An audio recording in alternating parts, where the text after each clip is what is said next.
Yo, what's up, everybody? Welcome back to another episode of Lobo Looks. With me is Danmalore. What's up, Dan? What's up, Lobo? We got some good Star Wars this week. Yep. This was very much a mid-season finale. It felt like it. I hate that term.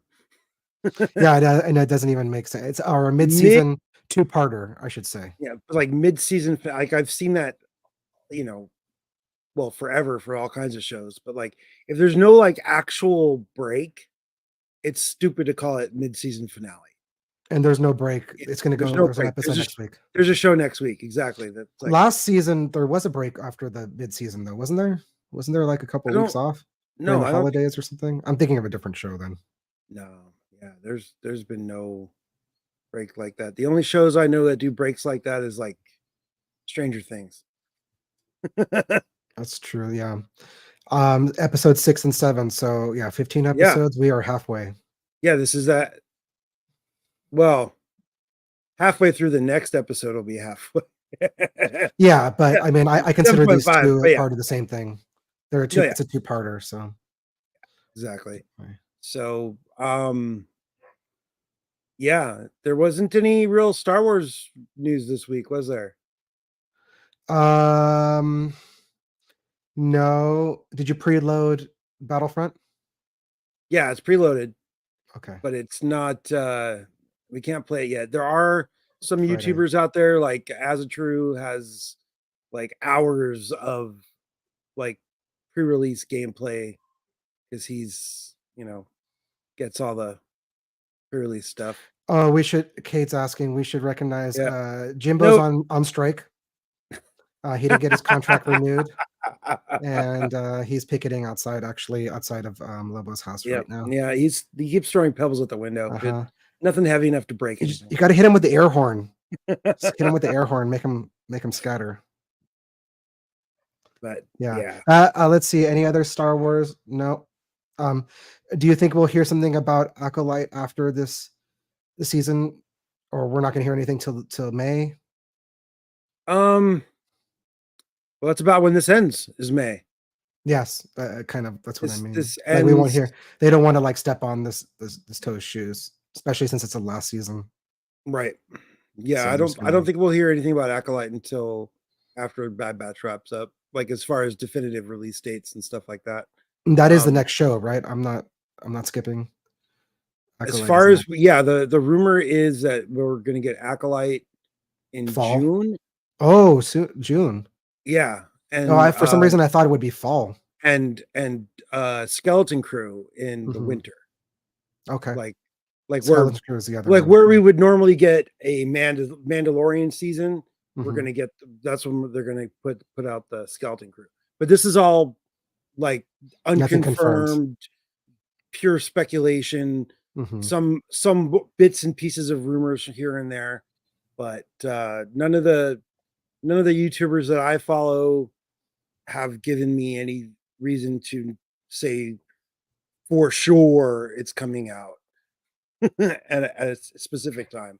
Just in an about weird. It would be weird to have this giant gap between now and the winter. So yeah, it's reasonable that there'll be a Acolyte bridge, but I don't know. I'm on the fence about that show still. I'm going in with no expectations, man. Like, I don't know what my intro to the High Republic stuff. Yeah, I wasn't super jazzed on the High Republic. The only thing I could kind of be stoked about is like seeing young Yoda, and maybe we won't even see that. But is he young? He's not even young. He's like middle. He's so old that middle-aged Yoda. Yoda's like 500 years old instead of 700 years old. Wow, or whatever. Yeah, he's hitting the clubs. Yeah, but again, how long is a year in the Star Wars universe? How many cycles? Is it 365 or is it another number? No, I think that what we're getting in years is translated into human time scale. Just for the audience, it's like Arabic being translated into English for us. So when they say years, whatever their Arabic, time, it translated into English is called basic. Yes, but you understand what I'm saying. Is like Yeah. for the benefit when Yoda says he's 700 years, that's just for the benefit of the audience to understand, like on a human Earth time scale. Who knows how long the actual time period is in there. That's kind of like way into the weeds. That's like Star Trek nerd stuff. Where like, yeah. How dare you invoke that name? I like to drop it actually because I like your reaction whenever I mention the other franchise. The other star thing. Yeah. Well, then there's the Battle Star too. Oh yeah. I was actually in a rock band crew with that name. Not Star Galactica, but that's a cool apart. That's a cool rock band. That crew doesn't exist anymore. But yeah. All right. Well, if that's the extent of Star Wars news, then I guess let's get right into the episode. Yeah, hopefully there's more news coming up down the pipe, but right now, hopefully. Not much. So episode 6 is called Infiltration. Yes, I should say directed by Saul Rees. I've been forgetting to mention the giving credits. Directed by Saul Rees, written by Jennifer Corbett. And Mac. Wait, I'm sorry. That's the next episode. This episode is directed by Stuart Lee and written by Brad Rowe. My bad. Okay. Yeah, just to give credit. Good job, guys. Brad Rowe. Last name makes me want sushi. None of these names. They're not. I don't know any of these names, so I don't know their credits if they've done anything else Star Wars related or anything else I would know. But I've been neglecting to like give credits out. I kind of forgot I was wanting to do that. Okay. It's okay. Yeah. The credits are all available at the end credit screen of the episodes. When you watch them on Disney Plus, please watch the credits on Disney. That part that you skip over, yeah, pause it and watch them. So we start out. I already figured out what planet this was. There's some actual. That's good that you bring that up. That's one of the next points I was going to bring up. There's some contention about what planet this is. So what is your? I don't remember. Okay. I don't remember what it is. So I just know. I'd run the Star Wars circles right now. They're saying that this could possibly be. There's no confirmation, but this could be Teth, which is from the original Clone Wars movie, 2006 or 7. This is where Stinky Hut, a little worm baby hut, was. At. It looks very similar. Like people were like, it kind of. I was getting a feeling, but I didn't. It was kind of rushed, obviously prepping for this show, and I didn't have any final confirmation about that. What I was under the understanding was the Citadel that they go meet up with their friends at is from the Clone Wars movie. Oh, I didn't know that either. Where Asajj Ventress had Stinky. The Citadel. The Spire or whatever. Got it. Okay. Then maybe there's some wires crossed there, but the rumor is that this is Teth. But there's they don't mention it by name. So that's neither here nor there. I can't confirm that. Right. I would love to be in the chat, viewers. If you could correct me in the chat, please do. That's what that's for. Yeah, totally. Comment later if you're not in the chat now, because I don't. Yeah, just drop a comment and please correct me. Yeah, please use the comment section to correct both of us if you feel the need. So regardless of what planet this is, shows up with goodness, what's that dude's name? The clone guy? Rex? Yeah, Rex is escorting was it Representative Singh? Oh yeah, you know what? I just watched Senator episode 7, Singh, so I totally forgot about that scene at the beginning of episode 6.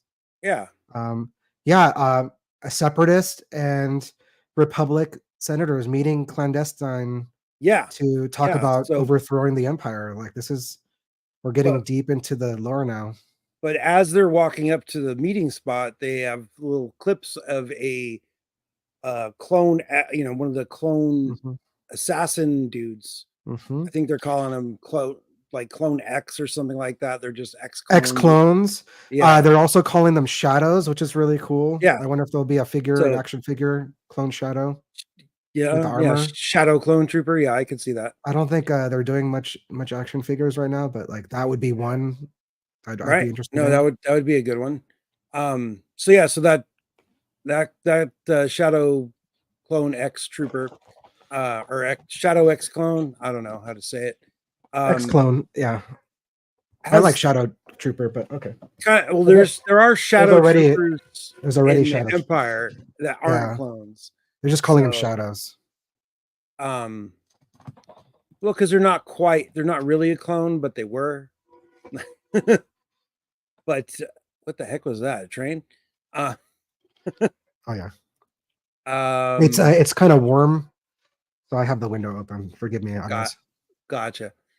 So yeah, so Senator Singh and his trusty droid GS8 are being escorted to a bar by Captain Rex to meet up with Senator Chuchi.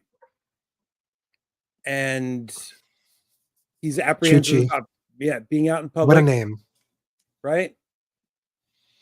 And you know, they just have a nice little meeting in a bar. What could go wrong with a meeting in a bar? Mm-hmm. I mean, considering none of them have blasters under the table, so we saw them at least her last season, right? She was the last season, right? And Senator Singh is from season 1. He is allied with the Syndulas. Yeah, I kind of remember. I remember him too. Yeah. Yeah, and Kate's correcting that. Yeah, it is Clone X Troopers. So, you know, okay. Hasbro, hook it up. Right. All right. Because there's a, we'll get into it, but this is a clone heavy episode, so all the Clone Wars fans were freaking out about this episode. Yeah, no, this was great. We'll get into it. Wow, you replied 3 times in a row. That's cool. Yeah, on every different thing because I forgot to click the button. But yeah, so sorry, I'm a little out of it today. While they're having their meeting, the assassin, of course, sneaks in, takes out one of the squad member. Was it Greer? Is that who got took out? Greer's not respond. Oh yeah, and we also get confirmation that Hauser is partnered up with Rex now. He's part of Rex's crew. Yes. I actually have a list. I don't know if we should get into it now of every trooper in this episode because it is a long list. Really? But yeah, let's move on. Not that long, but more than we've ever seen in one. The idea is that he's kind of building his army of old clone troopers that are fighting against the Empire, which is awesome to see. Right. I think we should actually get to Teth before we get into that. Right. Sorry, I clicked the wrong button. I lost my. Where'd you go? Oh no. I still see you. I'm just kidding. So we get it's Jimbo cutting your cable line outside because he's on strike. He's sabotaging it. Mm-hmm. So we get Rex gets the first shot at the. No, he doesn't. He spots him. We get a grenade. So the clone tries to take everybody out with a thermal detonator, but Rex is fast enough to drop down, grab it, and throw it back like he's actually playing Battlefront. Yep. Can you do that in Battlefront? Can you grab grenades and throw it back? In the newer ones for sure. I don't know about the remaster that we're getting. Okay. Because that's a cool feature. But like, yeah, that trooper just keeps the shadow dude keeps running through the sewers, dropping explosives on things. He's got like sticky bombs. Mm-hmm. And finally he gets up into a spire and gets taken out, or not taken out, stun captured by Hauser riding a BART speeder from the. See, I'm gonna see if I can get a good shot of it. A BART speeder. BARC. What does it stand for? I don't remember. I just know I have the toy somewhere. Oh, you have one.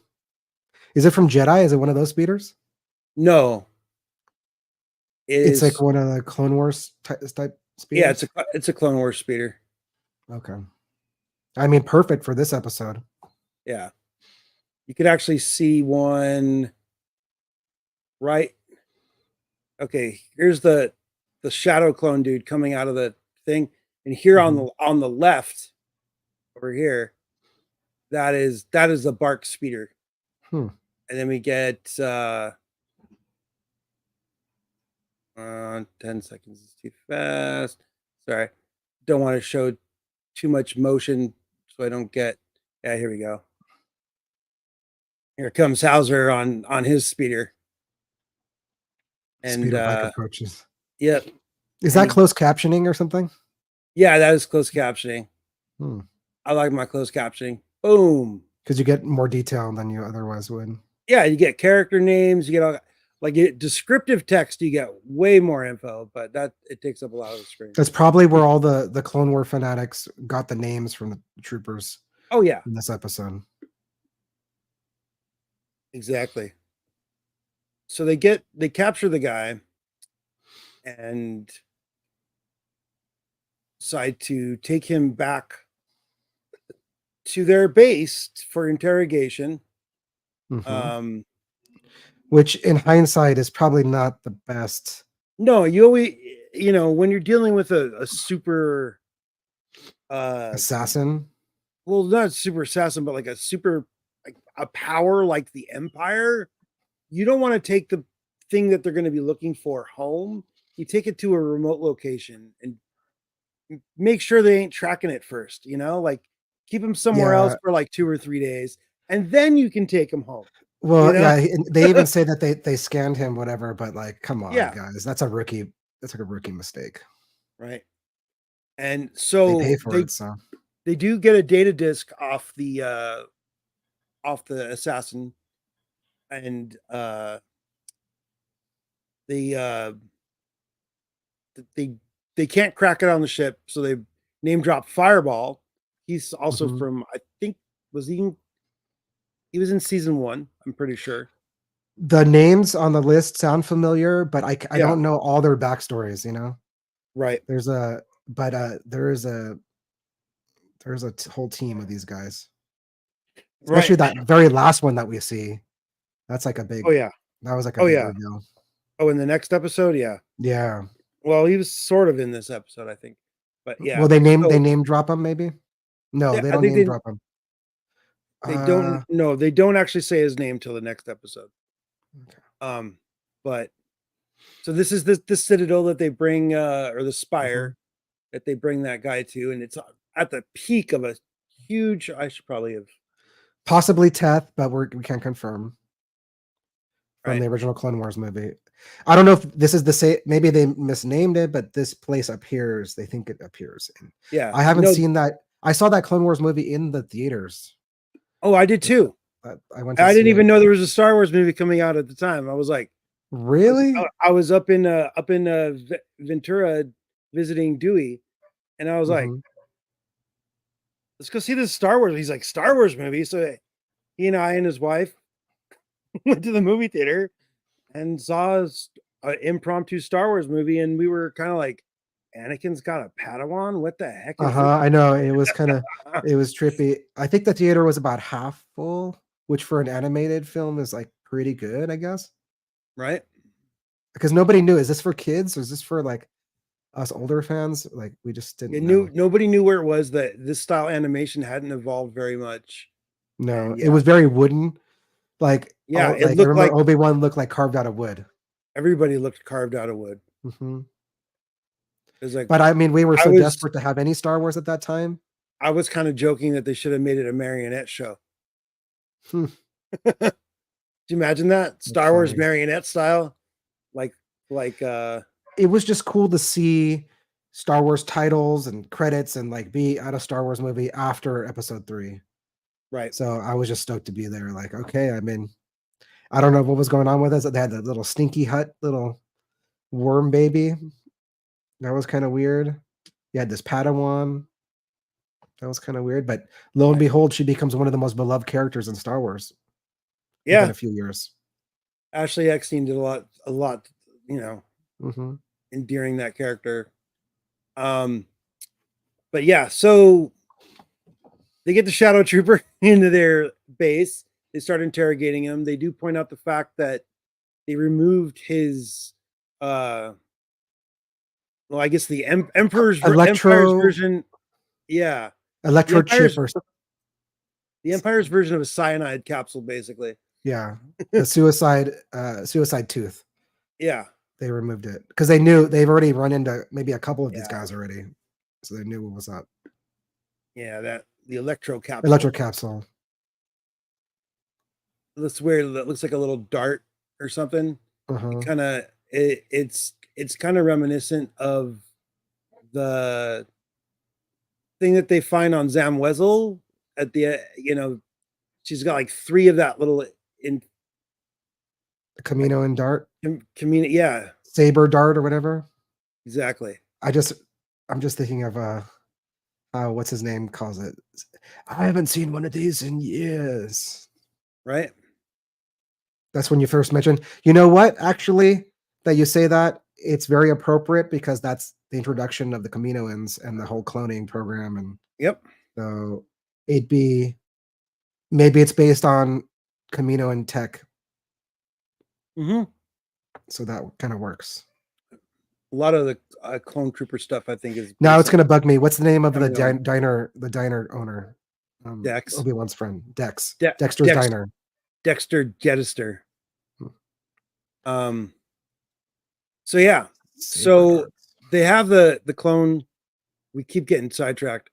20 minutes. This is all Clone Wars related stuff for a Clone Wars heavy two-parter. So it's in the lane. It's in the lane. It's a side lane, but it's in the lane. So we get Rex is trying to convince the captured Shadow Clone X guy to give up the information on Mount Tantus, on the Tantus base. I don't think he calls it Mount Tantus. He just calls it the Tantus base. And tries to play the we're clones like you're a clone like us. We're your brothers. Help us out. And the guy is just like, nah, like ain't gonna happen. They've removed his identifier, his clone identifier. Yep. He's so far brainwashed that they're not. I mean, they shouldn't be surprised. They know that these guys are like that. The only reason they're in the field is because they've been completely wiped. Yeah. They've done, but when he does say we know about Tantus, the guy does look up and like, oh, you shouldn't know about that. Hey, am I misremembering? Or at the beginning of this episode, did they show Omega using a toothpick, just like, or is that coming up? That's coming up. Okay. That's coming up. That's like the only thing that's stuck in my head in this part. We have not seen the batch yet. We've only seen Rex's squadron interrogation. And well, now that we're on after that scene, they cut to Mount Tantus, and we get a scene with the clone. Oh God, what are those guys called again? Commando. The clone commando guy. I forget his actual. That's what that armor is, because I kept seeing it through I was like, have we seen this armor before? Oh yeah, there's a whole like Republic Legion Commando video game from the Xbox original generation. And that's what that armor looks like? It's a PlayStation 2, Xbox original GameCube era of gaming. It's available backwards compatibility on the Xbox Live. So yeah, it's a squad-based tactical game. It's pretty fun. So he's it's giving orders to this. Yeah. Clone X. This shadow is asking, why have I been activated? And he's giving him the lowdown that one of you have been captured, and one of the other operatives has gone dark, and his internal homing device is intact. So they have built-in tracking devices, and they're sending out another dude to capture him. And okay, now we, back to Rex interrogating the guy. Oh yeah, are you based on Coruscant, on Darrow? And then Darrow is the planet, I think that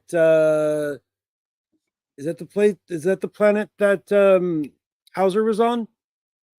Pretty sure that's the planet that Hauser was on. I don't recall. During season 2. I don't recall. Because I was if I had time, I was gonna look up each where each clone trooper appeared. But there's just so many of them. There's too many. So right after so they go after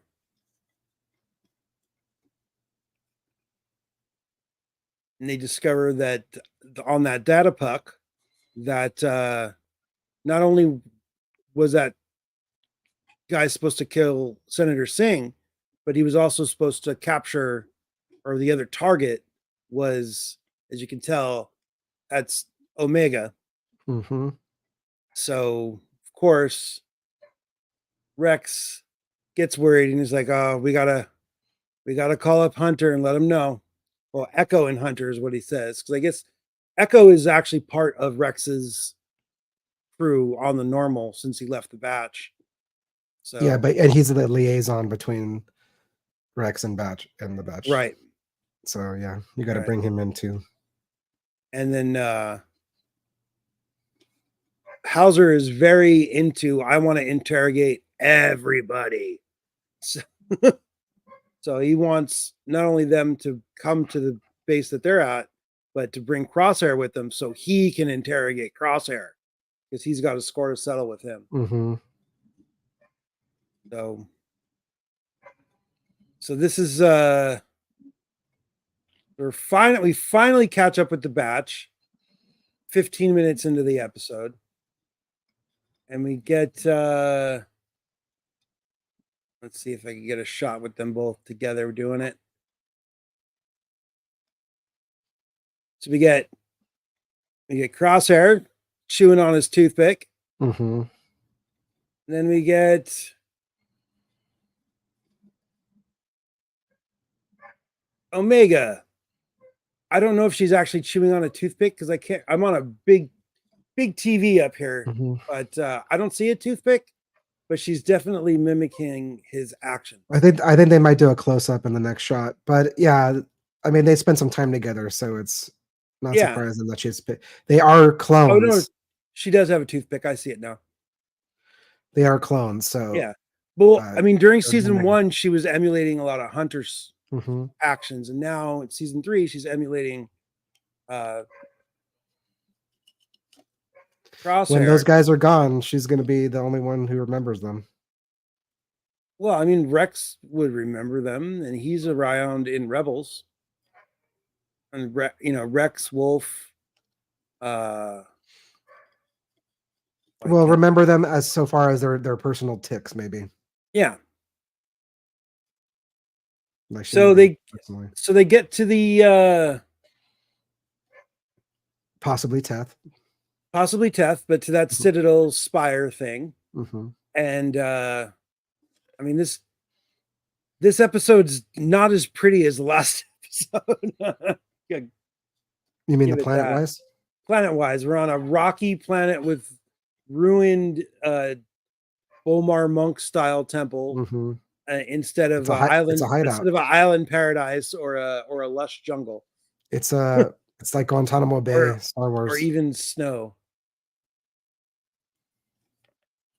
So, oh yeah, and they make sure they call Batcher she several times through this episode. So Batcher's a female. She's You don't have to assume her gender anymore. Can I? Yeah. And Hauser was on Ryloth. That's right. So that's why he hates. Yeah. So he's pissed. So he's pissed at Crosshair for what went down on Ryloth. If you want info on that, go watch season 1. Yeah, these 3 seasons really all gel together, and they're really. That's why all the name dropping is just really is starting to tie the story, all the loose threads. Right. I feel like as the season goes on, it's gonna start quickening because we're headed towards the final showdown, whatever's gonna happen. Right. So as the Batch are walking into the Citadel to go interrogate the other clone, Echo calls Omega back to the ship that they were on and gives her a brand new crossbow. And yes, it's perfect. Mm-hmm. So that's pretty. He says he gets cool around. Looking. He gets around the galaxy, so he picked one. He's got a lot of contacts that he's got around the galaxy. So it looks pretty small. Like I was like, it's the energy crossbows generally associated with Wookiees, but this looks like kid size. So and Wookiees are generally big beings. So I don't know, if it's from a Wookiee or what, but it's definitely cool looking. I can't wait to see it in action. And then Echo leaves to go pick up Gregor. Is that his mission? Yeah, another name drop. Yeah, name Gregor's another one of the clones from Rebels that Rex was hanging out on with Wolf and yeah. So maybe we should just get this out of the way here. We hear. Oh man, I must have been drunk when I wrote this list, but Rex. We got Rex, Scorch, Wolf, Fireball, Greer, Hauser, Samson, and Nemec in the next episode. Oh, right. And then there's a mention of Gregor. There's a mention of Gregor. So Scorch is actually one of the characters from that Clone Commando video game. No way. That's a deep cut. Wow. Sorry, Republic Commando video game. So that's why all the Clone Wars fanatics were going nuts over this episode, because they're like, oh no way, Scorch and Fireball and all these, like, I don't even know these guys really. So we get the Shadow Trooper has his own little personal ship, and when I first saw it, it kind of reminded me of Darth Maul's ship, except it doesn't have the little TIE fighter wings on the side. That's true. They kind of almost look like they're folded down, even the wings. Yeah, but when the ship first comes into, like, it never has them deployed. So it's a different ship. Yeah, totally different ship. And Maul's ship had like 3 engines. This only has 2, but it was definitely reminded me of that. So the guy stashes his ship out in the forest and sees, like, because he's tracking the biometrics or something of that other Shadow Trooper that he's. Yeah, I mean, this guy's being sent to kill an ally. An asset. Yeah. Well, I mean, if your asset is captured, then it's no longer an asset; it's a liability. Exactly. So the guy that he's there to assassinate knows what's coming. Oh yeah, he knows. I mean, he was probably already ready to kill himself. Yeah, exactly. But they took his ability to do that out of his mouth. Unalive himself. Yeah, unalive it. It's all right. We're not monetized, so it doesn't really matter. Okay. We got a long way to go for monetization on this channel. There's a lot of unaliving in this episode. Lots of unaliving. Or in these 2 episodes. But not any self-unaliving though. No. So, but we've seen that. We've actually seen that this season, right? Yeah. Or was that previous season? I think that was previous season.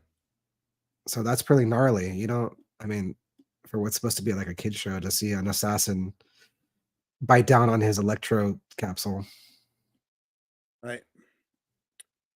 But so they point out that the assassin that they captured had the data puck had instructions to capture or to eliminate Singh and capture Omega. And Crosshair's like, well, that makes sense. She escaped Imperial custody. And he's like, yeah, but you escaped Imperial custody and you're not on that list. So it's true. So he gets what's up with that? Maybe he's feeding them information like Hauser implies right here. But we know that's not reasonable, the case, but Hauser doesn't know that. It's reasonable to suspect for sure. So we got Hauser's very suspicious of Crosshair at this point. I mean, even if he was on the list, he could be a double agent. Who knows? Well, it's whether you believe him or not, it's the truth.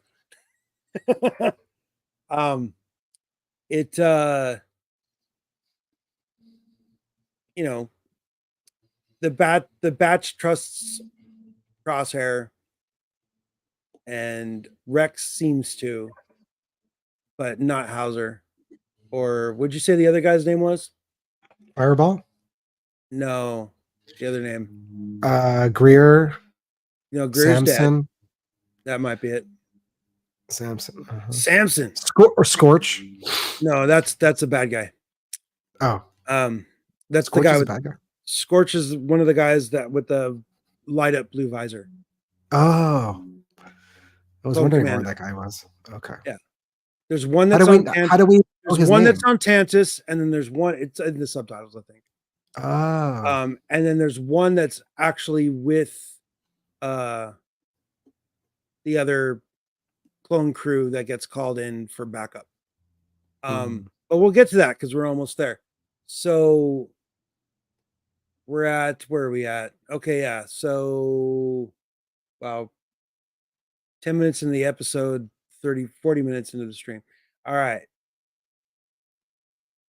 So yeah, so Omega drops the word M count on the batch, and no one knows what M count is, but apparently she's important for it, and that's except for Rex. Rex has heard it before.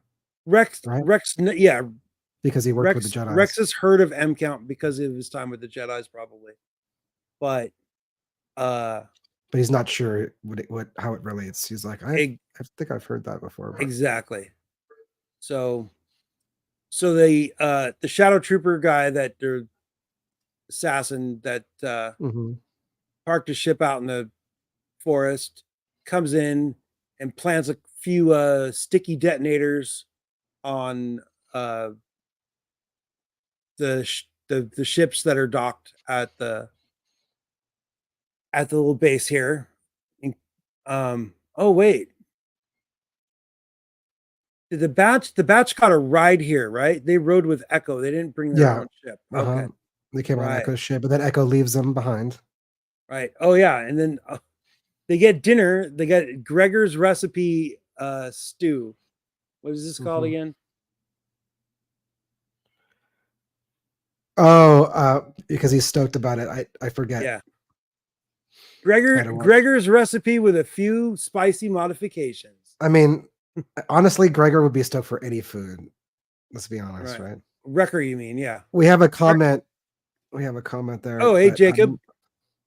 Not familiar with that Operation. Yeah, I don't. Can you elaborate? Not familiar with Operation Treadstone.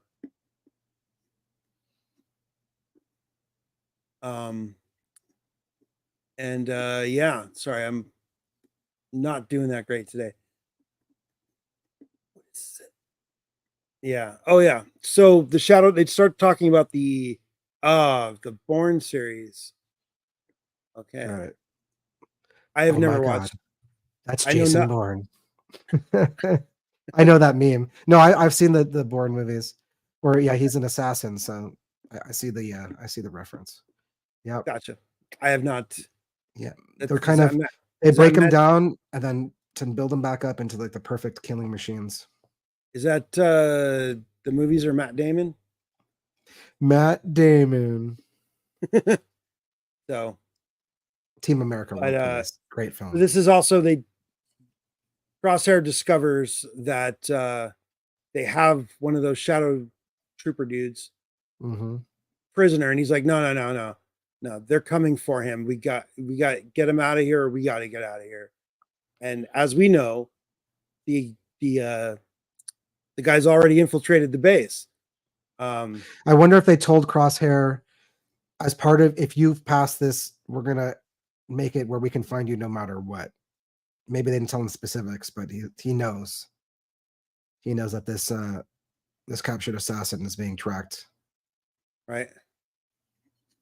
So I don't know. Too late already though. Guy's already inside. Yeah, well, not like he's like inside, because like all right, I'm gonna show some footage just for a sec. Okay. Instaban. Right? So they're chilling. They're all in here having their meeting. Watch. Look at that table. That's very New Hope. Right here. Right. Oh yeah, the little.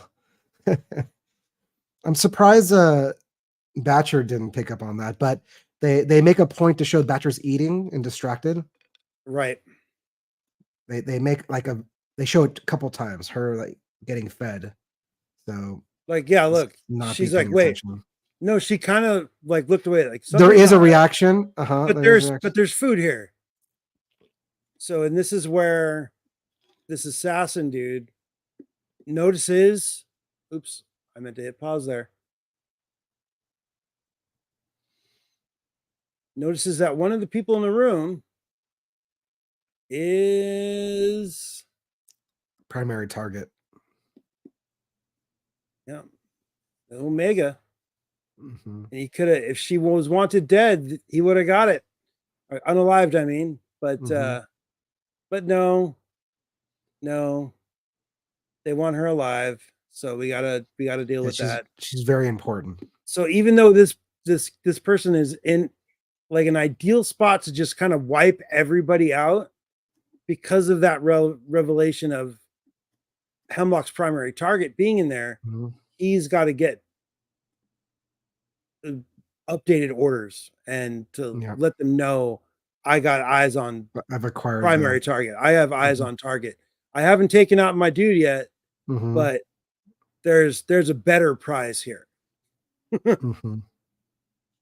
So, but yeah, this is where the Omega prize. I was just gonna, this is where the subtitles come in handy for character names. Yeah, I put them on for the second one once I realized how many troopers were in here. So this is where this guy's getting his orders from Scorch. This is how we knew that. So I'm trying to speed this up to get to the end of this episode. Well, this little bit happens. Everything happens pretty quick. It does once the actions. So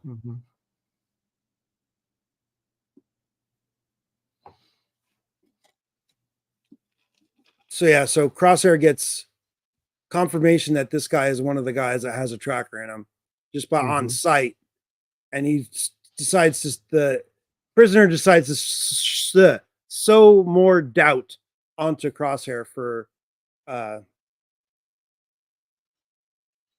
he's just trying to buy time for Hauser. He's like, oh, he's here, you should ask him, he knows all about Tantus. And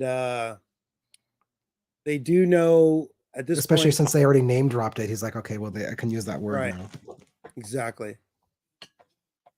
So at that point, the guy decides to set off his explosions, takes out probably 4 or 5 clone troopers that were outside.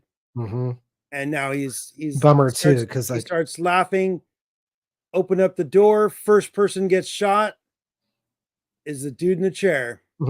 At first, the way they show that, you think, oh, he missed, but he didn't miss. Yeah, no, he didn't miss. He was aiming at his. He was doing secondary his primary target. It was primary. his original primary target. Yeah, but not Hemlock's. Like yeah. His mission, Ultimate his target. original mission is now fulfilled. Mm-hmm. Now he's doing his secondary mission, which is capturing Hemlock's Omega. Mm-hmm. Yeah. So prize. They blow up the table. Let's see. The holograph table. No other. Oop, I didn't mean to do that. Showing too much footage. The Disney execs are your so Hauser rushes the assassin with a flamethrower.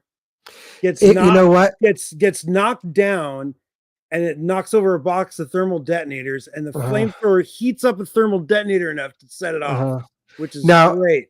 That shouldn't really work like that, but I'll allow it. But the fact of seeing a flamethrower is cool. Yeah. Just because, like, do you remember the Clone Wars episode Landing at Point Rain? It was a World War II D-Day style Geonosis. Okay, yeah. And all the clones are going through the tunnels and just flamethrowing all the Geonosins and they're like running around on fire. Like, it just gave me flashbacks from that. That was one of the best episodes of the Clone Wars, in my opinion. Like, it was straight up like a full World War II battle, but in space on an alien planet. But anyways, seeing that flamethrower again brought back some cool Clone Wars vibes, and I thought that was cool. Because it's not a common weapon used in space. It's more of like a planetary assault. Well, you gotta have oxygen to use fire. Yes, but it's more for like clearing out tunnels and trench warfare, and you haven't seen many of those. I don't know if we've seen a flamethrower in this entire series. Maybe we have, but it was a nice in touch. Star Wars altogether, yes. Yes, flame troopers. Yeah, it basically a throwback to flame troopers and all that. Like, it was just a cool. It was a cool thing. So, the Shadow Trooper or whatever, the Clone X clone, his backup starts showing up. Yeah. They show 2 Imperial shuttles come out of hyperspace, and on the deck of one of them, I always like the way those ships come out of hyperspace. They just appear, right? And they're hauling. So we have a platoon of clone troopers, not stormtroopers, clone troopers. And there's a clone commando here. And they're not Clone X. I guess those are only assassons. These are just like regular off the shelf. These are all just clone troopers why are they sending clones? Good soldiers follow orders because they're expendable. Okay. I would just think that, I mean, not to say that regular stormtroopers at this point are terrible anyway. So maybe they're actually better choice than your average stormtrooper in the minds of the officers. Right. Right. So we get the clone that was talking to that commando turns around, and his paint scheme on his uniform gives it away exactly who this clone is. He's Commander Wolf. Wow. I'm not so good with the. You get the wolf. There's a wolf here. Well, dude, my name's Lobo. I spot wolves. There's a wolf. Insignia here on his shoulder. If you look at it's a pointed wolf ear up here, comes down. There's some teeth, but it also does look like 2 clone troopers if they were Batman kissing. Okay. You know that the Wolverine meme? You could. Yes. Wolverine's just 2 Batmans kissing. Yeah, I've seen that. Now I can never unsee it. I forgot about it. So that's what we got going on here. We got Wolf is probably one of my favorite non-Bad Batch paint schemes. I wonder if they have a figure for him. No, I don't think they made one during Rebels, and I don't think he was around. These are all missed opportunities, but I mean, obviously, these are very niche, right? Like characters. But for those Clone Wars fanatics out there, like, I would want to collect, Wolf, Gregor. See, and now, so that shot was actually the last shot of this episode, and Like, to me, I almost kind of feel like we should have waited a week to get this next episode, because having the uh last scene reintroduce a character that we know from Rebels is a great little cliffhanger. Then people would have been able to speculate about stuff for a week online, and we don't get to do that because now we get different things to speculate. I mean, why are we getting?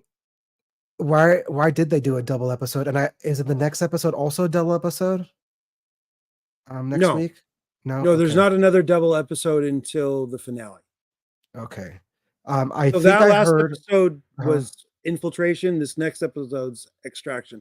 Sorry, what were you going to say? I think I heard that the next episode is the end of the screeners. There, because on the podcast I've listened to, they said that when next week when that episode airs, everyone's caught up, so everything will be new for everybody. Oh, which is kind of cool. Interesting. Yeah. So they're like, what happens at the end of the season? What's going to happen next? We don't know, because next week we'll all be caught up. I still think, I don't know why they're giving so many episodes away to these people. I guess maybe for marketing reasons, but it's nice to everyone watch it at the beginning, at the same time. Yeah, I don't know why they do that. Or why they give so many. Maybe the first 3 episodes, sure. Yeah, 3 episodes. But like half a season? Like, why did they get half a season? Yeah, it's kind of a lot. But also, I've heard, well, it's kind of spoilery, that Ventress doesn't show up until about episode 8. Well, that means that makes sense. That means maybe that's why. Maybe that's why they didn't give those, like, after next week's, they don't give it away, because that's like a huge thing. Right. It's going to be a huge thing for this show. So, as we can see with this fireball in front of the temple on top of the spire, that's from all the thermal detonators, right? Yep. All of their transportation seems to have been destroyed. Oh yeah, the assassin blew them up and killed all the guys on the launch pads, right? Or the landing pad. Yeah. Well, it seemed like the blasts, like I don't know, like he didn't kill them directly. It was collateral damage-ish. But oh yeah, I forgot about that. We kind of skipped over that. There was an explosion where this guy got buried in the rubble, and our guys found a secret escape route. Or did that not happen yet? I don't know. Oh, that's the beginning of the next episode. This is the next episode. Oh, it's the beginning of the episode. You'll see it. Because what's his name? Rex says there's always another way out. Oh, right. Yeah. That's the one I just watched like a few minutes ago, so it's still kind of fresh in my mind. Yeah. Oh, yeah. Hunter, is there another way out? Rex is like, there's always another way. What's the name of the voice actor? We should give him some credit for all these clones. D. Bradley Baker? D. Bradley Baker. Just wanted to get it, because it got mentioned so many times in all the podcasts that I've been listening to. Like, I have to give the man some credit. He's doing he's he is everyone, man. Not everywhere, man. And he's doing particularly crosshairs. He's got that that kind of voice, that gravelly voice. That's great. Yeah, I think the only characters he doesn't do voice for in this episode is Omega and oh duh, huh? That makes sense. And Batcher. Dude, I wonder if he's getting like a bulk rate, because he's doing every single character pretty much. That's hilarious. He should get some kind of voice acting award. Yeah. What a dream job. He's like a main voice in Star Wars right now. Yeah. The only Star Wars that we're getting right now. I think he's had more voice roles than Anthony Daniels at this point. By far. There's only one C-3PO. There's like a million clones. No, yeah, but they used, like, I don't know, like him for other characters too. Yeah. Well, no, Anthony Daniels, like, if C-3PO is there, it's always Tony. So Star Tours is all. I wouldn't want it any other way. I think he should do it as long as his voice, he's capable of doing it. Right. It's like John Williams. I know he's retiring, but I want him to do the music for Star Wars as long as he possibly can. At least contribute a little bit. Yeah, develop some of the themes or something. I mean, they all borrow from him anyway already. Well, even outside of Star Wars, he's influenced so many composers. He kind of borrowed some stuff too. Oh no, it's all part of the chain, but he made it as, I mean, I'm thinking of like the Superman theme, Indiana Jones. Yeah, it's all pretty. It's all fairly. It's all fairly. It's got a lot of similarities, but yeah, he has a signature on his sound, but it's not in a hokey way. Like he actually does. I think as Spielberg always said, like he makes my movies 10 times better than they actually are just by having him doing the music. Like Jurassic Park. Yeah. Yeah. That's such a huge part of the movie is the themes. He's yeah, man. He's got the magic touch or something. I'll also think of Hook. The Hook theme. I mean, the list is endless. If he does Hollywood Bowl again, I think we should try to see it before he passes away. No? If you want to go ahead. I've been to that show. Oh, okay. I was bored to tears at that show. Really? That's a shame. Have you ever been to a symphonic performance? I think once, like an actual few musical acts, and they have an intermission. No, I went to one where they had a screen and they showed the movie and they were playing along with the scene. That's different. That's different. When John Williams plays the bowl and it's just John Williams, he'll play everything from the Star Spangled Banner to oh god, what's that movie? Everything that he's done a movie for, he does it. I want to see the Superman theme in live. I think I did it many years ago because I remember somebody playing along to a screen, like a scene in the movie. So I don't know if it was John Williams or somebody doing a rendition of John Williams. Jacob's got another question. So what makes Omega different as a clone in regards to M count? From what I understand is that she is able to get that blood infused in her and it not negatively impact the M count. So she'll either maintain or increase the M count. So she might not be force sensitive per se, but they injected her with enough force sensitive blood, she might be able to become it. Maybe she is, because she does have she a mixture of Django and Sifo Dyas.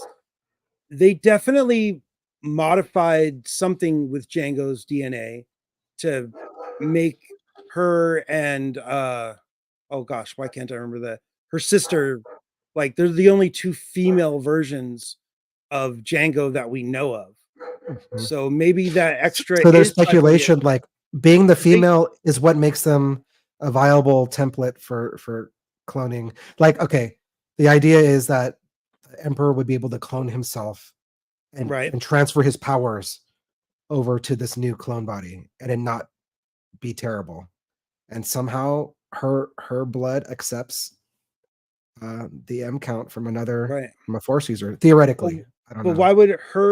But okay, so if Omega, if they make the female from Django and Sifo Dyas, who Sifo Dyas we don't know the gender of,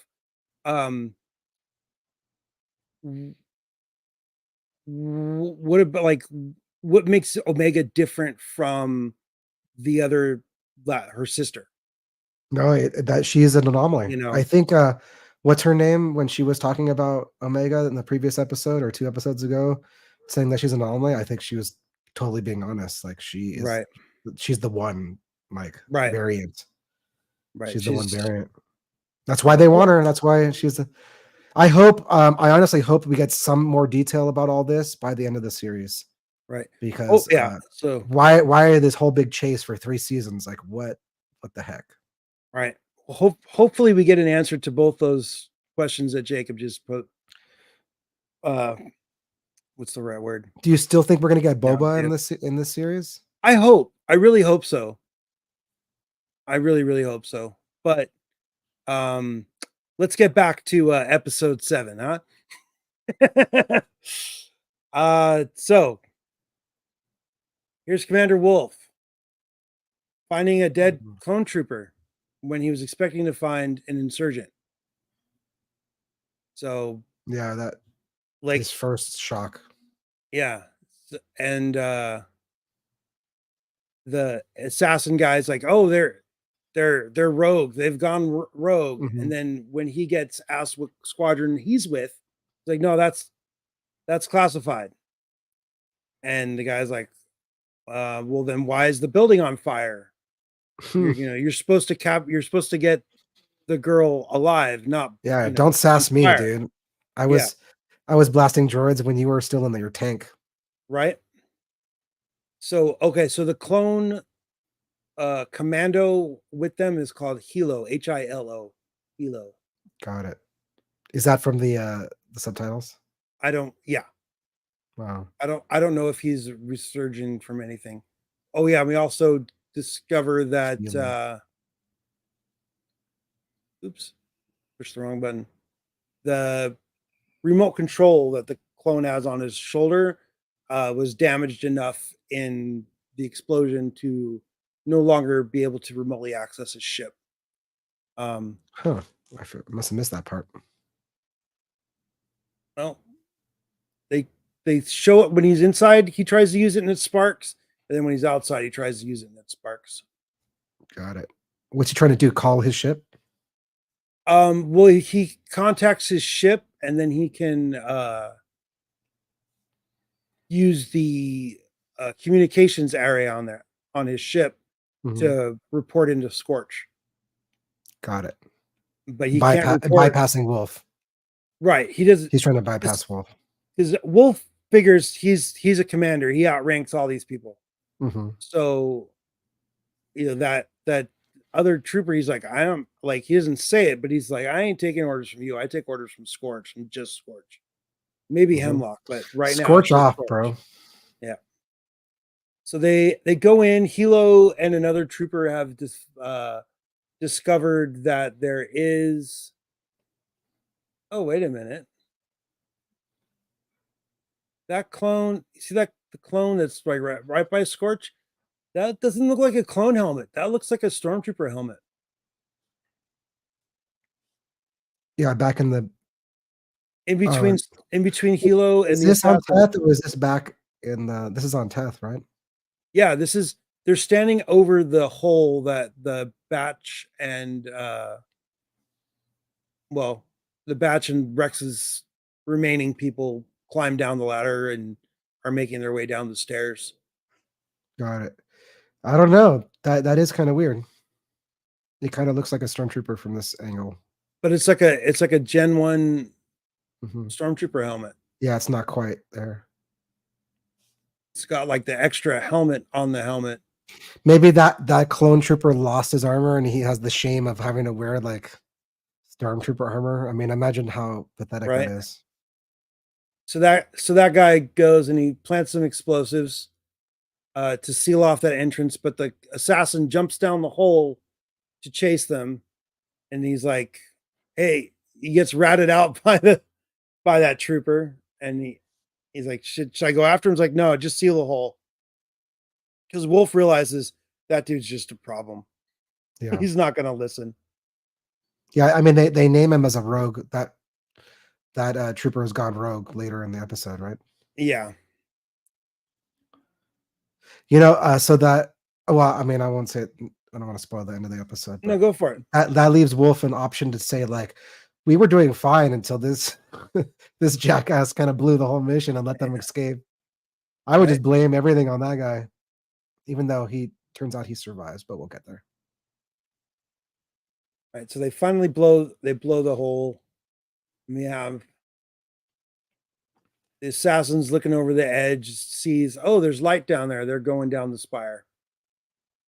There's one giant spiral staircase that goes down the whole middle of the building.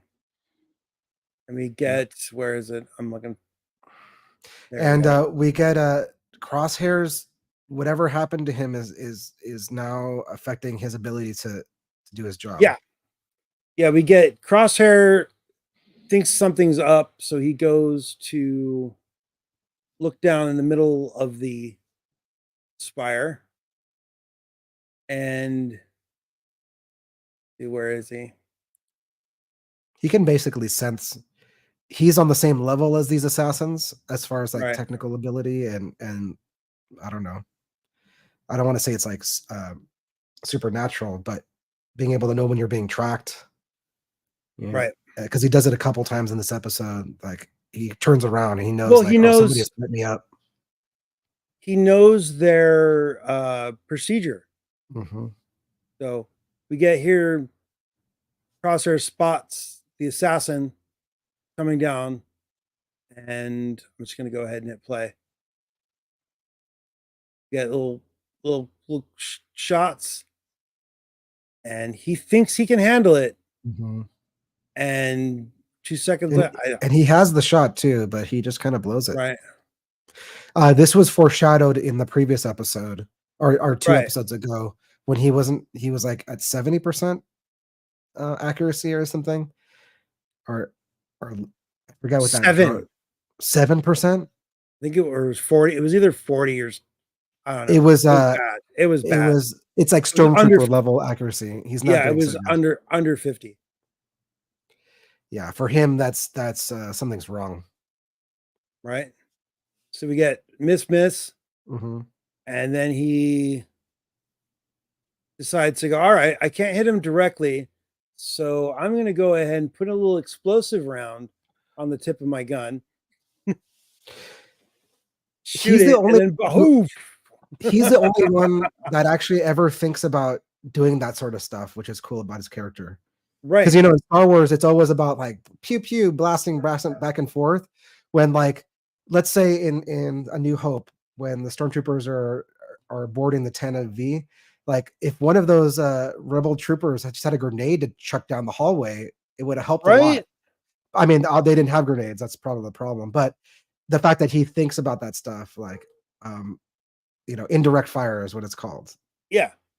Like lobbing a grenade over the hill instead of trying to just shoot them is an effective strategy, or a tactic at least. So it's cool to see that sort of thing. Like he's actually good at his job when he's not suffering from experimentation damage to his hand, I guess. Yeah. I mean, there was a reason they wanted him as a Clone X, because he's good. Right. Yeah. So So he buys them some time. They start running. Buys them some time. They get down. They find the stashed little escape shuttle. Doesn't have any hyperdrive. Could basically just fly around the planet.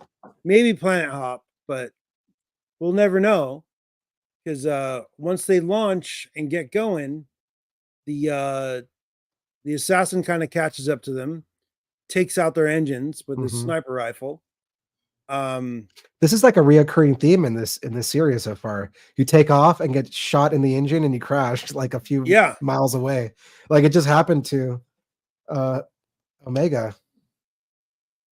Yeah. Well, actually, they made it to another planet, didn't they? They did. They made it to. They limped through hyperspace and then crashed. Yeah, they were on fire in hyperspace. But just like going up, getting shot, and then coming down. Yep. So they got shot down. Of course, all the other clones saw the ship and now, crash. And Wolf is pissed now. And like, Wolf. Are you trying to kill our primary target? Yeah. That we're supposed to bring back alive? Like, I don't know what his normal posture is, but when the clone, like that clone dude comes walking up, he's like, he looks like he's ready to kick his ass. He should. So he's like, you've jeopardized the mission. He's like, I prevented the escape by shooting down her ship. It's like, come on. It's like we're supposed to retrieve her alive and unharmed. Yeah, as if they don't have their own ships, they could have just pursued. Right. They're in a shuttle that can't even leave the planet. Yeah, they're on total different wavelength, but it's very similar to how Crosshair would interact with the Batch back in the Clone Wars series. And true. There's some echoes of that going on. There's like he's off on his own enough to I'm making the call. You won't, so I will. So they crawl out of the wreckage, not fast enough in my opinion, but they get out of there, they get on the move before they get fully caught up with. And yeah, that's the other thing. So Crosshair is like kind of, I don't know if he's caring for Omega in a way. He's like, he's checking on her. You got your crossbow. Can you carry all the gear? Are you good? Are you sure? And she's like, you're as bad as Hunter. And he says, I'm worse. Which I thought. I mean, they survived escape together, so yeah, they have that dynamic going on now. Yeah, but I just think it's funny that Crosshair is like, oh, I'm much worse than Hunter. Yeah, imagine if you had an adopted father, which one would be worse? Crosshair would be worse. So Crosshair would be making her do push-ups. Omega, Crosshair, and Hunter on the next season of My Two Dads. Anybody remember that show? Anybody out there remember My Two Dads? I mean, Hunter would be he's a soldier too, but Crosshair would be like hyper training, assassin style training. Yeah, I'm thinking of that movie Leon or The Professional with Natalie Portman. It's Natalie Portman, so it's Star Wars adjacent. Yeah, sure. And he's training her to be a sniper, right? Or not a sniper, but a assassin. I think a killer, kind of like that. That's how living with him would be. Exactly. She'd turn into a little Arya Stark. So yeah. So Hauser's starting to warm up with Crosshair. He's like, oh, I see how you're with the kid. That's a lot different than how you were on Ryloth. What happened? And Crosshair's like, well, loyalty is a big deal for me. So when I was loyal to the Empire and they weren't loyal back, deal breaker. He decided, he realized how much of how disposable he was, and that didn't sit well with him. So now, and Hauser's like, wow, I had the same realization. Too bad we didn't have it at the same time, basically. So, but I mean, a lot of the clones are starting to figure it out even more by the end of this episode. Yeah. Because I bet you a lot of those clones are loyal to Wolf, particularly. Yeah. It's kind of like in ancient history, the Roman generals, a lot of the Roman soldiers were not loyal to the emperor. They were loyal. This is because there's echoes of this in Star Wars because there's an emperor. They were loyal to their commander, their general, like Caesar. Most of his men were loyal to him, not the emperor of Rome. Right. Exactly. So, whoever that's the guy who leads you, the guy who saves your, commands you and saves you in battle. Like that's the guy you're loyal to. Yeah, I know. No, I'm just saying it for the audience. I've seen Sparta. I've seen 300. Zack Snyder sucks. Oh, sorry. So they get kind of pinned down by a shuttle, and they use smoke grenades because they're the Bad Batch. They're not gonna kill clones. So everybody's shooting at each other with the blue blasts. There's so much going on. Some people get blasted, some people don't. My favorite scene, and it's about to come up, I think, is Crosshair shooting the pilot through the windshield. I don't know if that's been done in Star Wars before, but that was great. I don't know, but I always love this move. Funk, knock the heads together and they're out. Wrecker special. Yeah. I don't think we've got there yet, but yeah, Crosshair blasts the pilot because they're taking the time to like stun everybody. But sorry, pilot, I actually have to. I can't stun you. I need to actually get through that windshield, or canopy. I guess it would be on aircraft. I need to blast you. Oh, I guess Crosshair is killing people again. Because I just noticed that Crosshair's shots are straight through, not the big circle laser. Like he's taking decisive action. I mean, there's no judging. Like, he's got to do what he's got to do. That's normal. They're sparing as many as they can. Exactly. It's abnormal for them to be stunning who they can. Right. But Crosshair knows the score. He's got to do what he's got to do. Makes his character even better. It does. He's like, I don't even have a stun on my weapon, so he's like, my gear doesn't come with stun. Yeah. if I'm in the action, I'm taking care of business. We get this really cool. I'm not sure if this is like through the viewfinder or his actual sniper rifle scope. Even the shape looks like the slit in the armor, huh? Yeah, it's because he's got that. Mm-hmm. Yeah, like that's his helmet view. That's cool. Yeah, he's got thermal or whatever overlays. Right. So yeah, I think the last time we got a like a thermal sniper vision thing was like Sam Wessel in episode 2 of the prequel trilogy. I'm not used to seeing the thermals like that. So that dog seems pretty excited over there, Dan. It never stops. Like it's 24 hours a day. Right.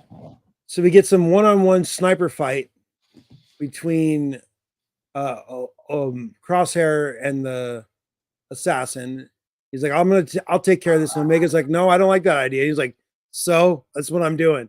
Mm-hmm. I mean that. Yeah, I like the sound effect with that. It came through his helmet audio. Yeah, it was cool. It was just sounded cool. The old Crosshair would have had this guy gone already in the Citadel, and they would have been able to escape on their little escape pod shuttle. But instead, they're fighting alongside of a river and a waterfall with all kinds of rocks. Everybody's like, this episode is very dark, especially right now. Like, I know. Tone wise, watching it, like I had to turn dark and visually too. I had to turn my screen brightness up just to see anything.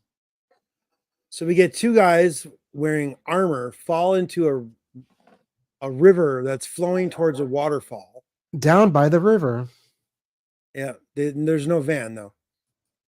It's a clone down by the river. And they end up going over the falls. And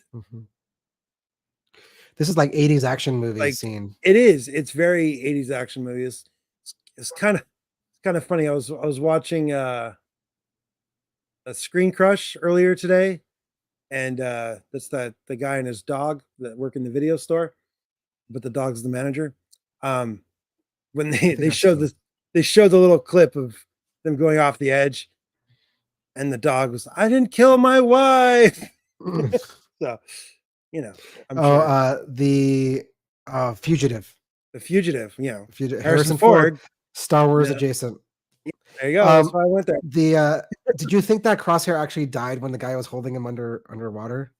Yeah, I didn't buy it for a second. I was like, oh, we're gonna lose Crosshair already. He just got redeemed, and we're gonna lose him already. I thought he was gonna like play dead, and then like a knife would shoot out like into the assassin's throat or something like that. But right, yeah, I was. I think really Hauser surprised. saves him. Yeah, like I thought he was faking dead, and is it Hauser that gets him? Yeah, but Hauser stuns him, and then he floats away over the edge, and then Hauser goes up and rescues Crosshair from going over the edge, which is great because it kind of just shows Hauser's like they've come to an understanding. Okay, you're cool. I get you. You have changed. You can be with us. I'm not gonna I'm not gonna try to, you or whatever. you know, do anything negative to you. So they get to the extraction marker. Oh yeah, that I totally skipped over that at the beginning of the thing. Is they radioed Echo to To come come and pick back. them up. Mhm. So instead of Echo pulling up, we get Commander Wolf. Mm-hmm. This is what made this episode or these two episodes together feel like a mid-season, like something's important's happening. Because Right. This is kind of important because Wolf is in Rebels later. We know that him Right. and But I also Raider, wanted to point out that up until this point, the subtitles only call Wolf Commander. got it. To See? prevent the reveal. Right. Got it. And I don't know. I just think that's a great shot of all those troops. See, those troops look like clone troopers. That other guy that was in that one scene looked like a stormtrooper, and I agree. I don't know if it was the angle or whatever, but and it just didn't look right. Like I said, he forgot he came to school without his lunchbox, and they're well, like, because these well, guys don't have the that extra little helmet thing. So I think that other shuttle that wasn't the shuttle that had this crew on it, the one that got that they shot the pilot of and everything, I think that those were mostly stormtroopers, got it. and only the regs got tased. Or So that makes sense why they can show him getting shot and like like not care so much. some got killed and some did not, or unalive. Okay. Okay. So, but this is also like I wanted to stop there too because that's just a great shot. Everybody posing with their weapon. I mean, you can't really see Batcher very well, but still, it's kind of a fun shot. That and also I forgot to close the window. So yeah, so they got their helmet takeoff moments because Rex recognizes Wolf and he's like, dude, what's up? I thought you were dead. I thought you were dead. You know, like so. Yeah. And It's a shocking moment for Wolf. And also yeah, just it shows him that the Empire is not telling him everything. yeah, exactly. He's like, they're imprisoning, experimenting on our brothers. They've killed all your other brothers. You're chasing a child, like Yeah, he shames him. Yeah, for not. I mean, he's been being kept in the dark, and because the other troopers are loyal to Wolf, they're like, oh, okay. So, whoa, what was that? A car alarm? Um, and yeah, it's just basically, you've been trained for that. Echo finally shows up, and it's like, should we open fire? And Wolf's like, nope, stand down. We're gonna, and they let him go. Make a Yeah, long story short, a very cool showdown there yeah, at the end of it's this little yeah, arc. He's very conflicted, obviously, but the fact that he lets him go, risking his career and all his men, yeah, shows like, yeah, I think this is the beginning of the end of Wolf's Imperial career. right. But like, how are all these like recover the fallen? Oh yeah, that was it. Recover the Fallen. Yeah, The fact that he goes because back for the dead clones. This is all about respect.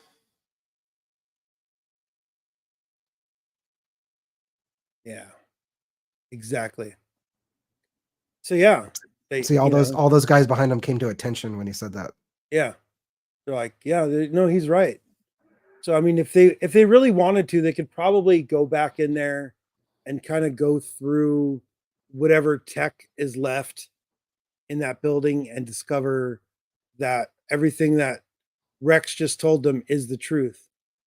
So, but then once they all walk away, we find out the clone that fell into the water is still alive, pulls himself out of the water. Being a rag doll going over, unconscious probably saved that. Oh yeah, that he trooper. didn't tense up or anything. And Yeah, then there's probably a few minutes of air in the suit too, or at least probably. so it's an assassin gear, so Yeah, water infiltration is probably part of their thing. I mean, this can be easily explained. Like his armor saved him basically in yeah, multiple ways. for So sure. okay, so here's the thing. This is what everybody's saying. Is that tech? I was just gonna say that. Oh, okay, No, okay. I don't think it is. I don't think I it is. agree because like story wise, it'd be like robbing tech of his death, right? Yeah. Yeah, I don't think they would do that. I I I I just yeah. Oh, but we did also there is a little bit more to this episode. Um Hunter and Rex talking about if they should team up or not. Hmm. And it's like I can't just walk away. I don't think you should walk away, especially with the Empire being after the kid. They We have to gotta work we get a gotta chance. work together to Yeah. eliminate at least the Tantus threat. Rescue the clones on Tantus, Mhm. make it so the Empire doesn't want Omega anymore, and then they could go their separate ways. It makes you wonder what happens to all these clones, man. Oh, I know what happens to them. They get unalived. No, I know, but they don't go down without a fight. Oh no, there's like ever since they announced that this was going to be the last season of the Bad Batch, it's been like, oh, we're going to have the clone uprising and all that, the whole full clones trying to take it to the Empire, and I fully see that it's being a possibility. Yeah, do you think we'll see Okay, it at the end of the series? so the clone troopers are actually listed as clone X troopers in the end credits. Great. So that's That's as what far as Kate I'm concerned, said. they're official clone X trooper. Even Mhm. though they're verbally called different things, that's what it says in the end credits for voice Mhm. credit. So, yeah, of I mean, course, I all already have my Imperial crosshair, so I would like to have a clone X Trooper right, added to the collection. That'd be great. right.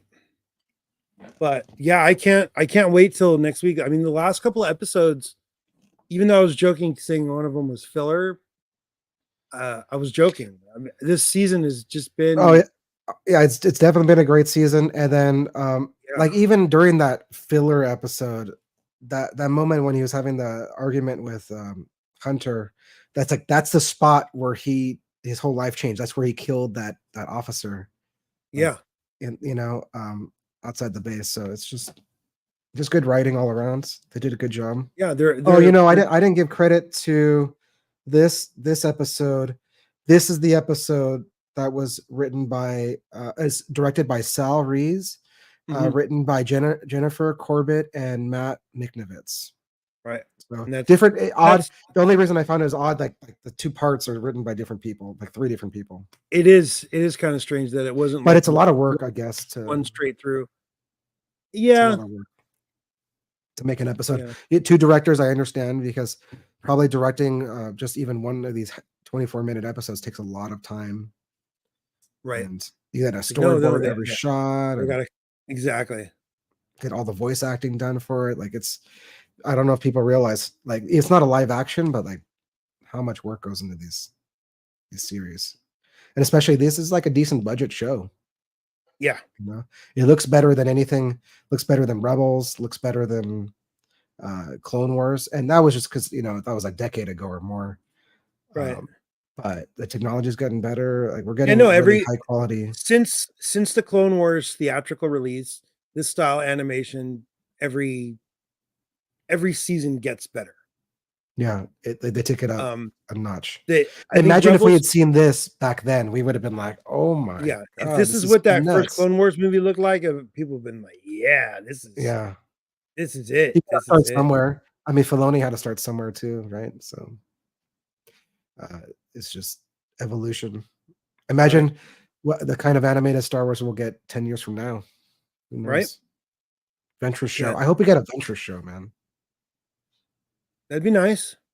I mean, if she's obviously alive, to, we saw her in the trailer, so she's alive now. So. right. They have to do. I mean, they don't have to, but it would be nice for them to, continue with the Star Wars animation in this level of the Star Wars animation. They're like, yeah, Yeah, there is those the Jedi young Jedi adventures or whatever, but that's nowhere close to no, that's a different this. thing. That's another thing about the kind of the bittersweetness of ending this third season is like this is the end of Bad Batch, and I would like them to like let us know there's something else on deck as far as Yeah, animation, because I love the animated shows as like an adjunct to the live action. In between when we're not getting a live action show, we're getting some new Star yeah. Wars Well, animation. they need to fill the time gap between the end of this show and where Rebels starts. Yeah, there's Like still a lot of that animated world needs to be needs to be filled. Maybe yeah, that'd be great. we get a Marquez sisters that series. Oh yeah, I Marquez remember sisters them. I remember them. and younger Ahsoka, and bring back Ashley to do the voice. Remember what I was saying at the end of the Ahsoka show? Like, I would love to see an Anakin. I know we got the Clone Wars, but I'd love to see like more Anakin. I guess we got as much as we could get from that character. But that when he was giving Ahsoka when he was on the We got a lot of Anakin, man. I know he was the main character of Clone Wars. I wish Clone Wars kept going. Well, he was the main character of episodes 2 and 3, and then he was Darth Vader in 4, 5, and 6. So we've had a lot of Anakin. That well is dry, I guess. But just seeing him again, Hayden Christensen in Ahsoka, talking to her, he name drops Grievous, he name drops Ventress. If we get more Anakin, I like maybe a mini series or something, just like a mission that we didn't get. If they do more of the Tales of the Jedi like we got last year, like we got those Dooku and Ahsoka episodes, if we got some like a 3-episode arc of Anakin, maybe we could even get that whole that Nest of Gundar thing that Anakin references in episode 2, like some stuff,